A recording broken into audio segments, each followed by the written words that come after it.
Good morning friends. আজকে আমি আবার একটা নতুন রেসিপি শেয়ার করব। আমি ঘরোয়াভাবে একটা খাবার তৈরি করছি, সকালবেলা টিফিনে এটা তৈরি করছি।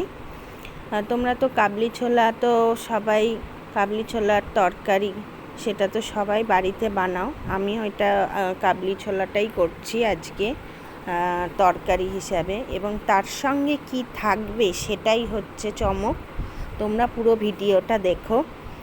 প্রথমে প্রেসারে আমি কাবলি ছোলা আর ওর মধ্যে একটুখানি আলু একসঙ্গে সেদ্ধ করে নিয়েছি, আর ওর সঙ্গে একটুখানি লবণও দিয়ে দিয়েছিলাম প্রেসারে সেদ্ধ করার সময়।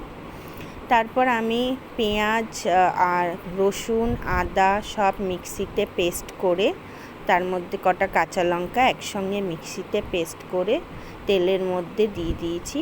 তার আগে তেলের মধ্যে গোটা জিরে, গোটা গরম মশলা আর তেজপাতা ফোড়ন দিয়েছিলাম। তার মধ্যে ওই পেঁয়াজ রসুনের পেস্টটা দিয়ে দিয়েছি, আর একটু কুচো টমেটোও দিয়ে দিয়েছি।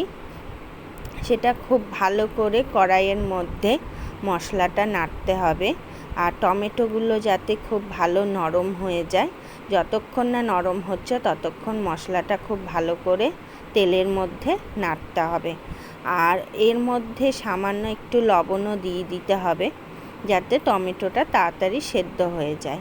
আর ওপাশে আমি দেখো প্রেসার কুকারের সিটিটা বার করে নিয়েছি, নিয়ে অল্প একটুখানি কাবলি ছোলা ওর মধ্যে দিয়ে দিয়েছি, আর একটুখানি কাবলি ছোলা রেখে দিয়েছি। পরে ওটা ম্যাশ করে দিয়ে দেবো। এতে কি হবে, গ্রেভিটা অনেক ঘন হবে। এরপর ওর মধ্যে হলুদ গুঁড়ো, জিরে গুঁড়ো, ধনে গুঁড়ো, লাল লঙ্কার গুঁড়ো, মানে কাশ্মীরি লঙ্কার গুঁড়ো, যে যেরকমভাবে খেতে চাও সব গুঁড়ো মশলাগুলো দিতে হবে। আর তার সঙ্গে আমি একটু চানা মশলাও দিয়েছি। তাতে যেহেতু কাবলি ছোলা, তাই চানা মশলাটা আমি এতে ব্যবহার করি। আর খুব ভালো করে আমি নেড়ে নিচ্ছি। যতক্ষণ ওই তেলের মধ্যেই ছোলাটাকে আমি ভালো করে নেড়ে নিচ্ছি। আর ওই যে বললাম কাবলি ছোলাটা একটুখানি রেখে দিয়েছি, সেটা ভালো করে গ্লাসে করে আমি একটুখানি ম্যাশ করে নিচ্ছি। যেহেতু আমার কাছে ম্যাশার ছিল না, ওর জন্য আমি কাবলি ছোলার অল্প একটুখানি কাবলি ছোলাটা সেটা গ্লাসের মাথাটায় করে ভালো করে চেপে চেপে ম্যাশ করে নিয়েছি। আর এইটা হচ্ছে আলুর দম। আমি সকালবেলা বানিয়েছিলাম অফিসের রান্না, তখন তাড়াতাড়ির জন্যই আমি একটু আলুর দম করে দিয়েছি আমার বরকে। সেই আলুর দম একটুখানি ছিল, সেটাই আমি ওর মধ্যে দিয়ে দিয়েছি। তার জন্য আমি বেশি খুব একটা আলু দিইনি কাবলি ছোলায়, যেহেতু ওই আলুর দমটার আলু কিছুটা ছিল। সেই আলুগুলো দিয়ে ভালো করে আলুগুলো কুচো কুচো করে খুন্তি দিয়ে কুচি কুচি করে নিচ্ছি ওই কড়াইয়ের মধ্যে। এবার ভালো করে জলটা যতক্ষণ না ফুটে ঘন হচ্ছে ততক্ষণ কড়াইয়ের মধ্যে ফুটতে দিয়েছি। আর ওপাশে আমি জায়গাটা ভালো করে পরিষ্কার করে গুছিয়ে নিচ্ছি, কেন ময়দাটা মাখবো, সেই জন্য ওই জায়গাটা ফাঁকা করে নিচ্ছি। আর একটুখানি লবণটা কম ছিল বলে লবণ দিয়ে নিয়েছি, আর লাস্টে গোটা গরম মশলা দিয়েছি। দিয়ে যতক্ষণ না আর একটু ঘন হচ্ছে ততক্ষণ আমি ওটাকে ভালো করে ফুটিয়ে নিচ্ছি। এই যে দেখতেই পাচ্ছ ওটা একটু ফুটছে। আর এপাশে আমি অল্প একটু ছাতু নিয়ে নিয়েছি, তার মধ্যে অল্প একটু লবণ, একটুখানি চিনি আর একটুখানি গোটা জিরে তোমরাও দিতে পারো।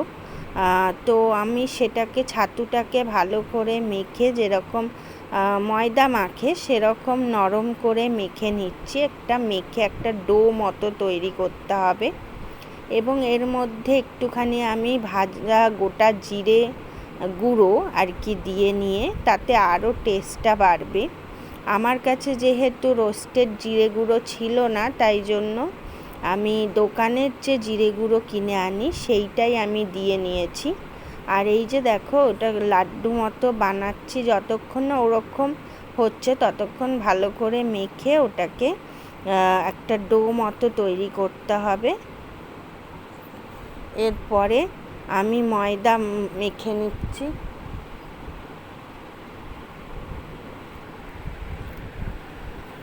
ময়দাটা মেখে নিচ্ছি, তার মধ্যে ময়াম দিয়েছি, লবণ আর তেল ময়াম দিয়ে নিয়েছি, দিয়ে যেরকম ময়দাটা মাখে সেই রকমভাবেই মেখে নিচ্ছি, তবে একটু নরম করে মাখতে হবে। ময়দাটা ভালো করে মেখে নেওয়ার পরে আমি এবার কি করি সেটাই তোমরা পুরো ভিডিওটা সঙ্গে থাকো, তাহলে পুরো বুঝতে পারবে। আর এরপরে আমি আবার একটুখানি তেল নিয়ে ময়দাটা ভালো করে ঠেসে নিচ্ছি। যত ময়দাটা মাখা হয় ভালো করে তত যে কোনো লুচি বলো পরোটা বলো সেগুলো খুব ভালো নরম হয়। তারপর আমি ছোট ছোট করে লেচি করে নিচ্ছি। নেওয়ার পরে এবার দেখো আমি অল্প একটুখানি ওটা একটা করে লেচি নিচ্ছি, আর একটুখানি ছাতু গোল করে নিয়ে তার মধ্যে পুর করে নিচ্ছি। নিয়ে এবার ওটা আস্তে আস্তে করে ওটাকে ভালো করে পাতলা করে বেলে নিচ্ছি।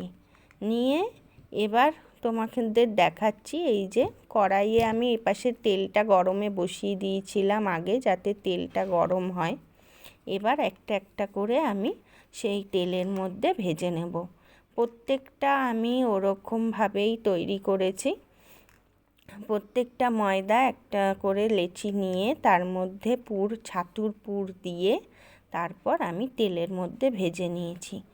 তবে এটা ছাতু যেহেতু দেওয়া রয়েছে, এটা কিন্তু অনেকক্ষণ পেটের মধ্যে মানে খাবারটা থাকে, যেহেতু ছাতু রয়েছে পেটটা অনেকক্ষণ ভারী থাকে। আর খুব একটা মানে বেশি খাওয়া যায় না, যেহেতু পেট ভার করে দেয়। আর খুবই খেতে সুন্দর হয় ছাতুর এই যে কচুরি, ছাতু দিয়েই কচুরি করেছি। তবে তোমাদের কাছে যদি ছাতু না থাকে তাহলে তোমরা বাজারে যে রোস্টেড ছোলা পাওয়া যায়, ছোলা ভাজা, সেটাও তোমরা মিক্সিতে গ্রাইন্ড করে গুঁড়ো করে সেটা দিয়েও তোমরা বানাতে পারবে। তো তোমরা দেখো আজকে খুব সুন্দর করে আজকে একটা একটা করে লুচি গরম তেলের মধ্যে ভেজে নিচ্ছি ঠিক একইভাবে। আর ওপাশে আমার কাবলি ছোলাটা হয়ে গেছে। ভিডিওটা কেমন লাগলো জানিও।